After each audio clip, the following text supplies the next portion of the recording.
Hello दोस्तों, मैं उमा शंकर आपको अपना चैनल ट्रिकी बाय गुप्ता में स्वागत करता हूं। दोस्तों, आज मैं 12th क्लास का वीकली टेस्ट जियोग्राफी का आंसर की लेकर आया हूं, इसीलिए आप इस वीडियो को लास्ट तक देखिएगा और हो सके तो मेरे चैनल को अपनी कोमल हाथों से सब्सक्राइब कर दीजिएगा और जितना हो सके अपने दोस्तों में शेयर करना नहीं भूलेंगे दोस्तों। तो चलिए दोस्तों, आज का एग्ज़ाम जो हुआ है उसका मैं आंसर की लेकर आया हूँ।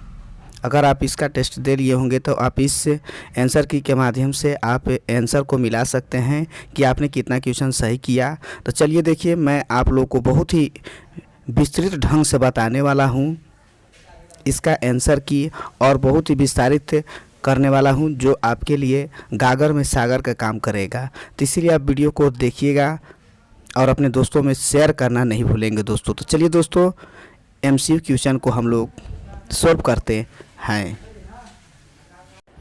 चलिए, यहाँ देख रहे हैं कि झारखंड शैक्षणिक अनुसंधान एवं प्रशिक्षण परिषद रांची के द्वारा project rail regular assignment for improved lesson से संबंधित अर्थात आप लोग का वीकली टेस्ट स्टार्ट कर दिया गया है।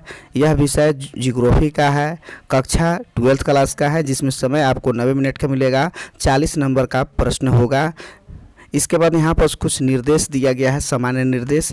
इस निर्देश में बताया गया कि सभी प्रश्नों का वस्तु जो रहेंगे अर्थात MCQ क्वेश्चन रहेंगे, सभी प्रश्नों को करना अनिवार्य है। टोटल 16 क्वेश्चन रहेंगे। एक क्वेश्चन के लिए 2.5 नंबर दिया गया है। इसमें नेगेटिव अगर आप गलत करते हैं तो नेगेटिव मार्किंग नहीं किया काटेगा।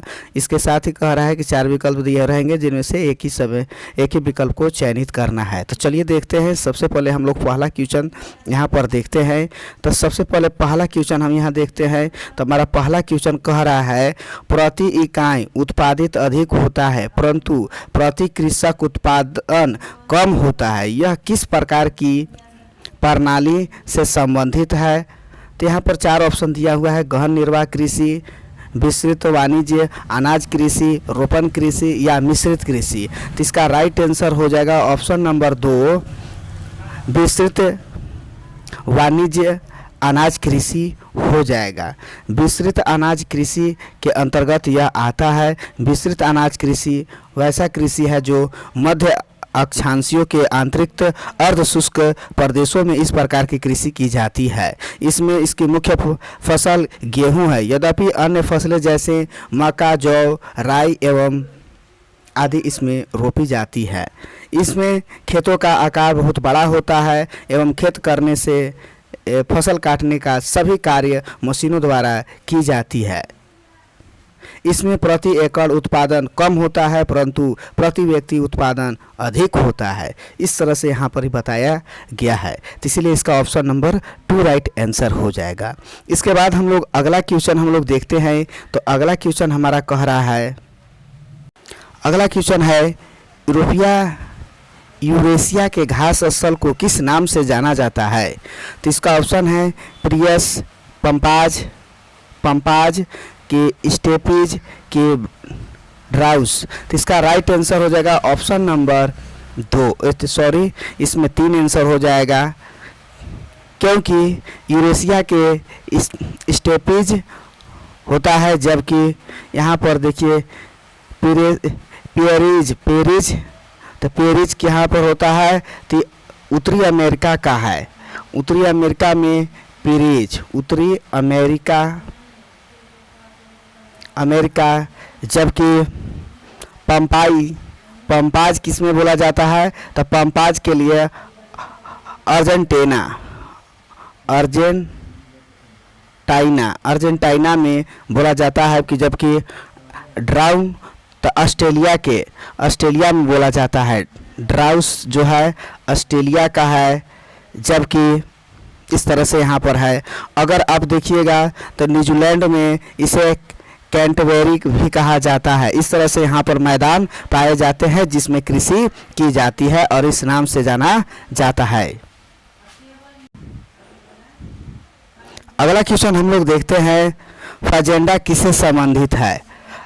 तो यहाँ पर ऑप्शन दिया है चाय के बागान से, कॉफ़ी के बागान से, रबर के बागान से कि केले के बागान से। तो यहाँ पर राइट आंसर हो जाएगा कॉफ़ी के बागान से। राइट आंसर हो जाएगा कॉफ़ी के बागान से, अर्थात जो फेजेंडा कॉफ़ी के बागान को कहा जाता था। यह ब्राज़ील में अभी भी कुछ कॉफ़ी के बागान हैं जिन्हें फेजेंडा के नाम से दिया जाता था, अर्थात कॉफ़ी का बागान फेजेंडा से संबंधित है। इसके बाद अगला देखते हैं, जंग का कटोरा किस शहर को कहा जाता है? जंग का कटोरा किस शहर को कहा जाता है? तो इसका राइट हो जाएगा पीटर्सबर्ग को कहा जाता है। अर्थात यहाँ पर जो देख रहे हैं, संयुक्त राज्य अमेरिका में लौह इस्पात का उत्पादन करने वाला सबसे प्रमुख उत्तर अफलेशियन प्रदेश, जिसे पीटर्सबर्ग कहा जाता है, इसे ही पीटर्सबर्ग को ही जंग का कटोरा कहा जाता है। इसके बाद अगला क्वेश्चन हम लोग देखते हैं। अगला क्वेश्चन है, निम्न में से कौन सी अर्थव्यवस्था में उत्पादन का स्वामित्व व्यक्ति होता है? यहाँ पर ऑप्शन दिया है पूंजीवाद, मिश्रवाद, समाजवाद, इनमें से कोई नहीं। तो जैसा कि आप जानते हैं, स्वामित्व के आधार पर 3 अर्थव्यवस्था होते हैं, उद्योग होते हैं। पहला कहते हैं सार्वजनिक, दूसरा कहते हैं निजी और तीसरा का कहते हैं संयुक्त क्षेत्र। तो यहाँ पर कह रहा है उत्पादन का स्वामित्व व्यक्तिगत होता है, अर्थात व्यक्तियों के लिए होता है। तो उसका राइट आंसर हो जाएगा पूंजीवाद, ऑप्शन नंबर पहला हो जाएगा। इसी के अंतर्गत निजी क्षेत्र के उद्योगों का स्वामित्व व्यक्ति निवेशकों के पास होता है एवं निजी संगठनों द्वारा संचालित होती है। पूंजीवाद देशों में अधिकतर उद्योग निजी क्षेत्र में ही होती है, इसीलिए राइट आंसर हो जाएगा। इसके बाद अगला क्वेश्चन देखते हैं कि निर्माण की सबसे छोटी इकाई कौन सी है? तो इसका राइट आंसर हो जाएगा कुटीर उद्योग, निर्माण की सबसे छोटी इकाई होती है। अगला क्वेश्चन हम लोग देखते हैं, क्वेश्चन नंबर 7। कह रहा है, निम्न में से किस आर्थिक क्रियाकलापों को सेवा सेक्टर कहा जाता है? तो इसका राइट आंसर हो जाएगा ऑप्शन नंबर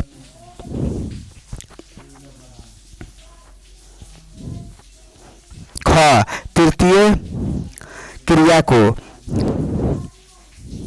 कहा जाता है। इसके बाद अगला क्वेश्चन, निम्नलिखित में से कौन सा एक तृतीय क्रियाकलाप है? खेती, बुनाई, व्यापार, आखेट। तो राइट आंसर हो जाएगा व्यापार। इसके बाद अगला क्वेश्चन कर रहा है, निम्नलिखित में से कौन सा क्रियाकलाप चतुर्थ सेक्टर से संबंधित है? तो इसका राइट आंसर हो जाएगा ऑप्शन नंबर बी, विश्व विद्यालय अध्ययन। इसके बाद अगला क्वेश्चन हम लोग देखते हैं, विश्व का सबसे व्यस्तम व्यापारिक जलमार्ग कौन सा है? इसका राइट आंसर हो जाएगा ऑप्शन नंबर क, उत्तरी अंटार्कटिक समुद्री मार्ग। उत्तरी अटलांटिक समुद्री मार्ग, यह मार्ग औद्योगिक दृष्टि से विकसित विश्व के 2 प्रदेशों संयुक्त उत्तर पूर्वी संयुक्त राज्य अमेरिका और पश्चिमी यूरोप को मिलाती है। विश्व का 1/4 व्यापारी विदेशी व्यापार इस मार्ग का परिकलित होता है, इसीलिए विश्व का सबसे व्यस्तम व्यापारिक मार्ग होता है। और दूसरे शब्दों में इसे कहेंगे तो बृहद ट्रंक मार्ग भी कहा जाता है। इसके बाद अगला क्वेश्चन देखते हैं, विश्व का सबसे लंबा रेल मार्ग कौन सा है? इसका राइट आंसर हो जाएगा ऑप्शन नंबर 4, पार साइबेरियन रेल मार्ग। यही एक ऐसा मार्ग है जो सबसे लंबा है।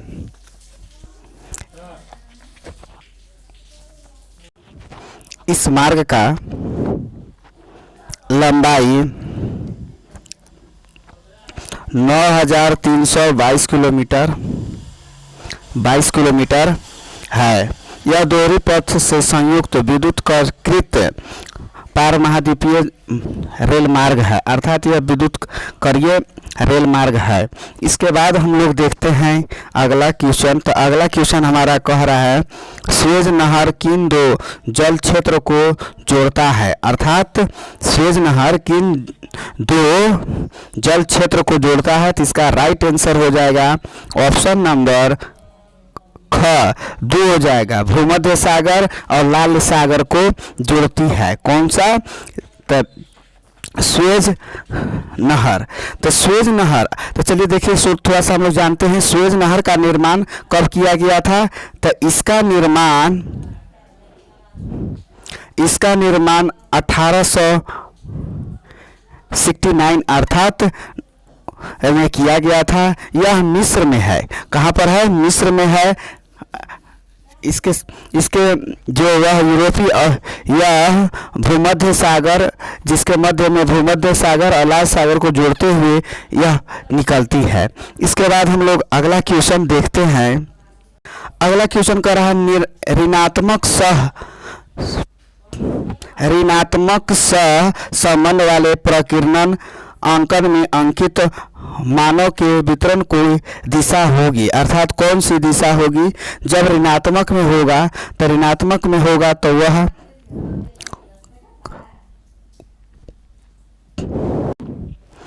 इसका राइट आंसर हो जाएगा ऊपर से नीचे, अर्थात ऑप्शन नंबर 4। इसके बाद अगला क्वेश्चन हम लोग देखते हैं। 4 भी हो सकता है या फिर 2, इसको थोड़ा सस्पेंस है, आप अपनी इस क्वेश्चन को देख सकते हैं। चलिए इसके बाद अगला क्वेश्चन हम लोग देखते हैं। किसी बिंदु या मान की अधिकतम पुनरावृत्ति अर्थात आवृत्ति को क्या कहते हैं? जो बार बार आता है, एक ही संख्या बार बार आता है, उसको क्या कहते हैं? माध्य, माध्यिका, बहुलक या फिर इनमें से कोई नहीं। तो इसका राइट आंसर हो जाएगा बहुलक। बहुलक किसे कहते हैं? जो एक ही संख्या बार बार उसका आवृत्ति आता है, वही संख्या बार बार आता है, उसी को बहुलक कहा जाता है। इसके बाद हम लोग अगला क्वेश्चन यहाँ देखते हैं। अगला क्वेश्चन कह रहा है स्थानांतरणशील कृषि को मध्य अमेरिका एवं मैक्सिको में किस नाम से जाना जाता है? तो चलिए इसको हम बताते हैं बहुत ही विस्तारित ढंग से कि किस किस नाम से जाना जाता है और किस तरह से इसको बताया गया है। इस सब के बारे में हम यहाँ पर आपको बताने वाले हैं। तो यहाँ पर जैसा कि आप देख रहे हैं, तो यहाँ पर दिया हुआ है लादांग, झूमिंग, रे या फिर मिलापा। तो इसका राइट आंसर हो जाएगा मिलापा। इसका राइट आंसर मिलापा हो जाएगा। इसके साथ ही हम आपको बताते हैं कि स्थानांतरण कृषि को कृषि कर्तन एवं दहन कृषि भी कहा जाता है। साथ ही स्थानांतरण कृषि आदिकालीन निर्वाह कृषि को ही कहा जाता है। यह उष्णकटिबंधीय क्षेत्रों में किया जाता है। जब इन क्षेत्रों को वनस्पतियों को जला दिया जाता है एवं जली हुई राख की परत उर्वरक का कार्य करता है, तो इसे स्थानांतरण कृषि, कर्तन एवं दहन कृषि के भी नाम से जाना जाता है। इसे और भी नाम से जाना जाता है। अगर भारत में इसे भारत के उत्तरी एवं पूर्वी राज्य में इसे झूमिंग कृषि के नाम से जाना जाता है, अर्थात उत्तरी भारत में झूमिंग कृषि के नाम से जाना जाता है, जबकि इसे मध्य अमेरिका एवं मैक्सिको में मिलापा के नाम से जाना जाता है। मध्य एशिया एवं इसमें मिलापा के नाम से जाना जाता है। एवं मलेशिया एवं यहाँ पर जो देख रहे हैं मलेशिया, इंडोनेशिया में इसे लादांग के नाम से जाना जाता है। और इस तरह से यहाँ पर बताया गया है। इसके बाद हम लोग अगला क्वेश्चन देखते हैं। तो अगला क्वेश्चन हमारा कह रहा है